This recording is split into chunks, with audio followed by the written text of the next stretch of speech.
নমস্কার বন্ধুরা, village cooking বাড়িতে চ্যানেলে সবাইকে স্বাগত। বন্ধুরা, একটা দারুণ শাকের রেসিপি করে দেখাবো। তো গ্রাম বাংলায় এই শাকটা যেখানে সেখানে আনাচে কানাচে হয়ে থাকে, তো প্রচুর উপকার। মানে জন্ডিস, হাঁপানি, এমনকি ডায়াবেটিস রোগেও কিন্তু এই শাক প্রচুর উপকার।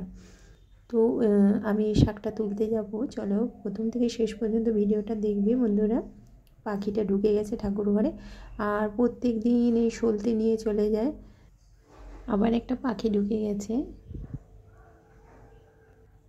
পাখিগুলো সকালবেলা এত সুন্দর আওয়াজ করে, কিচিরমিচির করে। সকালটা সত্যি বন্ধুরা খুব ভালো লাগে, সকালবেলায় পাখির আওয়াজ। তো এখানে আমি তেলাপোচা শাক তুলে নিচ্ছি। দেখো কীরকম শাকটা, যারা চেনোনি।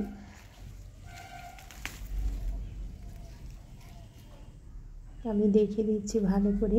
তো আমার জবা গাছ আছে, এই জবা গাছের মধ্যে হয়েছে।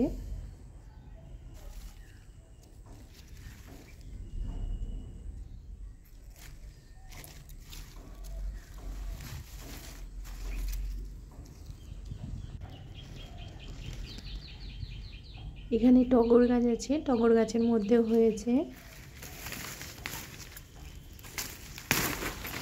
খুব বেশি মোটা না, সরু সরু মতো। প্রচুর উপকারী ডাঁটা, পাতা, ফুল সবই উপকারী গাছের। তো আমি ডাঁটাগুলোই নেব, আর পাতা অল্প পরিমাণে ছোট ছোট ডগের দিকে নেব, বাকি সব ফেলে দেবো।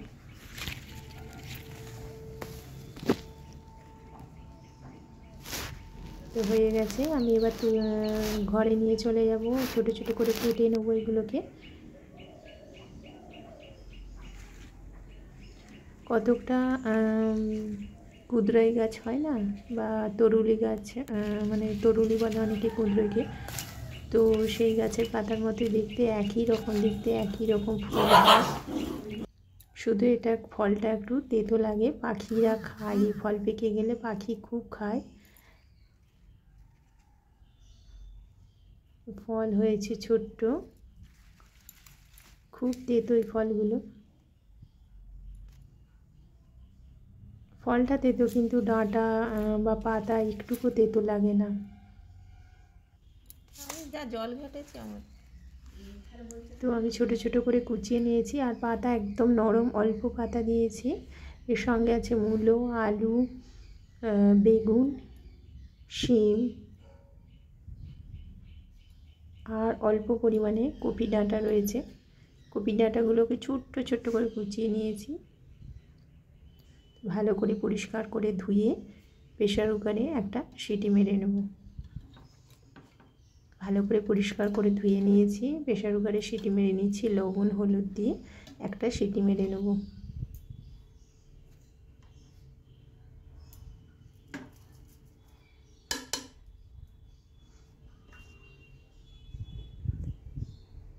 তো মা ঠাকুমাদেরকে দেখেছি এইরকম তেলাপোচার ডাঁটা ছোটো ছোটো চিংড়ি মাছ দিয়ে বা বড়ি দিয়ে চচ্চড়ি করতে, আর খেতে খুবই ভালো লাগে এই চচ্চড়ি। মুড়ি দিয়ে, ভাত দিয়ে ভালো লাগে।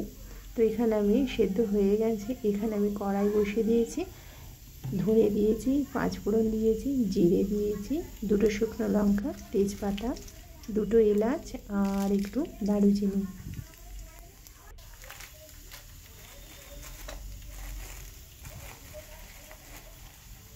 তো মশলাগুলো বেশ একটু ভাজা ভাজা হবে।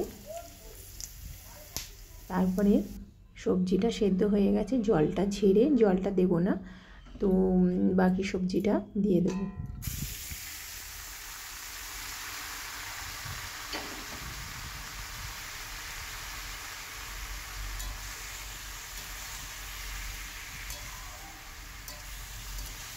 তো সবজিটাকে বেশ ভালো করে নেড়ে চেড়ে নেব।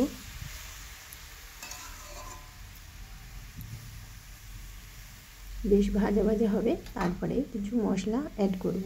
তো আমি এটা নিরামিষ করছি, একদম সম্পূর্ণ নিরামিষ।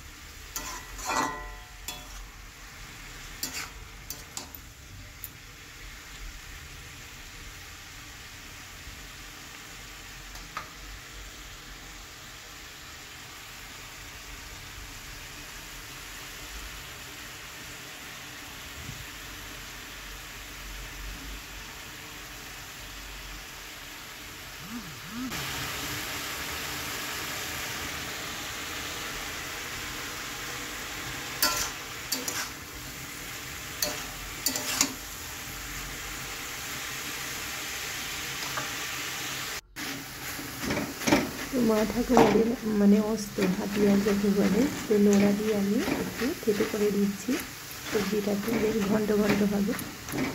মা ঠাকুমাদেরকে দেখেছি এরকম নোড়া দিয়ে থেতো করতে, তো আমিও সেই অস্ত্রই ব্যবহার করছি।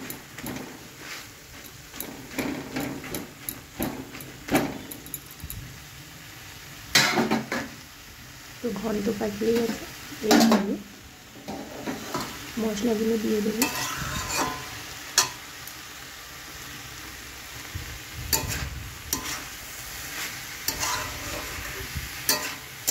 ধনে, মৌরি, জিরে, শুকনো লঙ্কা, তেজপাতা ভেজে গুঁড়ো করা আছে, সেটা 1 চামচের মতো দিয়ে দেবো। একটু চিনি দেবো, একটু মিষ্টি মিষ্টি হবে। সামান্য পরিমাণে লঙ্কার গুঁড়ো দেবো, যেহেতু শুকনো লঙ্কা দুটো দেওয়া আছে, খুব বেশি ঝাল হবে না। আর হলুদ তো দেওয়াই আছে। মশলাটার সঙ্গে সবজিটা ভালো করে কষিয়ে নেব, আর জল দেব না, বেশ একটু শুকনো শুকনো টাইপের হবে। তো তৈরি হয়েই গেছে, আমি এবার নামিয়ে নেব। তো বন্ধুরা, রেসিপিটা কেমন হয়েছে অবশ্যই জানাবে। আমার চ্যানেলটিকে সাবস্ক্রাইব করবে, লাইক করবে, শেয়ার করবে। যারা এখনও পর্যন্ত আমার চ্যানেলটি সাবস্ক্রাইব করেনি প্লিজ আমার চ্যানেলটি সাবস্ক্রাইব করে দেবে, তাহলে তোমাদের কাছে এরকম ঘরোয়া নিত্য নতুন রেসিপির নোটিফিকেশান চলে যাবে। তো তৈরি হয়ে গেছে, নামিয়ে নিয়েছি। এরপরে মুড়ি দিয়ে খাবো। আমার খুব ভালো লাগে এরকম মূলো দিয়ে চচ্চড়ি, আমার খুব ভালো লাগে। যে কোনো চচ্চড়ি কিন্তু আমার খুব ভালো লাগে।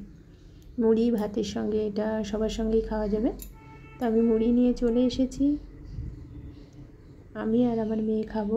আমার মেয়ে আবার লেবুর রস খুব পছন্দ করে, তো লেবু নিয়েছে, লেবু, শশা আছে, আর এই চচ্চড়ি।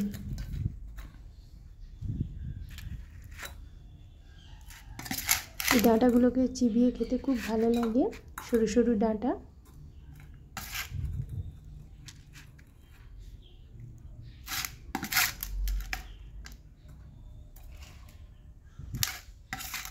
লেবু দিয়েছি, একটু লেবুর রস উপরে ছড়িয়ে দেবো। শশা নিয়েছি, এবার মেখে খাবো একদম গরম গরম চচ্চড়ি। তো বন্ধুরা, আজকের মতো টাটা। আবার অন্যদিন অন্যরকম ঘরোয়া রেসিপি নিয়ে চলে আসবো। তো তোমরা অবশ্যই ভালো থাকবে, সুস্থ থাকবে, আর এই রকম চচ্চড়ি খেয়ে বলবে কেমন হয়েছে।